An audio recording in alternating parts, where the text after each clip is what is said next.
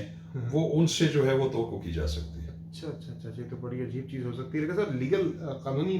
جو آپ کی برادری ہے، لیگل فریٹرنیٹی، اس میں کیا رائے ہے؟ یہ رولنگ اسٹینڈ کرے گی نہیں کرے دیکھیے گی؟ آپ نے دیکھا ہے کہ کل سے بہت چانس کیا سارے لگ جو رہا ہے؟ سینئر لائرز ہیں جو ہاں۔ کانسٹیٹیوشن کو سمجھتے ہیں، تو ان میں نے تو جو سیریس نوٹ پہ جنہوں نے ڈسکشن کی ہے وہ تو یہی سمجھتے ہیں کہ یہ جو اسپیکر کی رولنگ ہے یہ آئین سے ماورا ہے، اور اسپیکر کی جو رولنگ ہے یہ سسٹین نہیں ہو سکتی، کیونکہ اس سے پھر وہ ایک پورا کانسٹیٹیوشنل جو پروسیس ہے وہ ڈیمیج ہو سکتا ہے اور ڈسٹربٹ ہو سکتا ہے۔ اور اسپیکر رولنگ واپس بھی نہیں لے سکتا، ایسی کوئی پروویژن بھی نہیں ہے؟ میرا خیال ہے کہ ایسی کوئی ایکسپریس پروویژن بھی نہیں ہے، لیکن آپ نے دیکھا ہے کہ اس کے بعد ایک اجلاس وہ ان کی صدارت میں بھی ہوا، سابق اسپیکر جو تھے، پھر انہوں نے بھی اس رولنگ کو انڈورس کیا؟ نہیں، انہوں نے اس رولنگ کو جو ہے ڈکلائن کر دیا، تو وہ تو خیر ایک ایشو ایسا ہے ایاز صادق صاحب کی قیادت میں ہوا تھا، بالکل وہ ایک علامتی ان کا جو تھا، لیکن میں سمجھتا ہوں کہ کوئی وہ بھی ایک نقطہ دے رہے ہیں کہ جب اسپیکر اجلاس چھوڑ کے چلا گیا ہے تو جو پینل اب جو چیئر ہوتا ہے جی بالکل اس میں سے کوئی بھی اس کو اٹھ کے چیئر کر سکتا ہے، تو وہ کہہ رہے ہیں میں اس پینل کا حصہ تھا جو بالکل ایسا ہے، لیکن چونکہ وہ ڈپٹی اسپیکر نے جو اجلاس ہے وہ پروروگ کر دیا تھا، ویسے نارمل سچویشن میں جو پروروگیشن آف دی سیشن ہوتا ہے وہ پریزیڈنٹ کرتا ہے، لیکن جب ووٹ آف کانفیڈنس کی موو ہو اور اس میں بھی خاص طور پہ ریکوزیشن کیا ہو اجلاس، تو ریکوزیشن کیا گیا اجلاس جو ہے وہ پھر اسپیکر بھی اس کو پروروگ کر سکتا ہے۔ یعنی کہ سر قصہ مختصر یہ رولنگ سسپینڈ ہوتی ہے تو خان صاحب کو پھر سے تحریک عدم اعتماد کا سامنا کرنا پڑے گا؟ جی اگر ایسا ہوتا ہے تو بالکل کرنا پڑے گا۔ بڑی انٹرسٹنگ سچویشن ناظرین بن رہی ہے، اور اس پہ جو بھی اپڈیٹس آئیں گی آگے آپ کے ساتھ شیئر کرتے رہیں گے۔ بہت شکریہ شاہ خبر صاحب کا، ہی واز سو کائنڈ، انہوں نے اپنی انتہائی اہم اور جو امپورٹنٹ قانونی رائے ہے وہ ہمارے ساتھ شیئر کی۔ اجازت دیجیے اللہ حافظ۔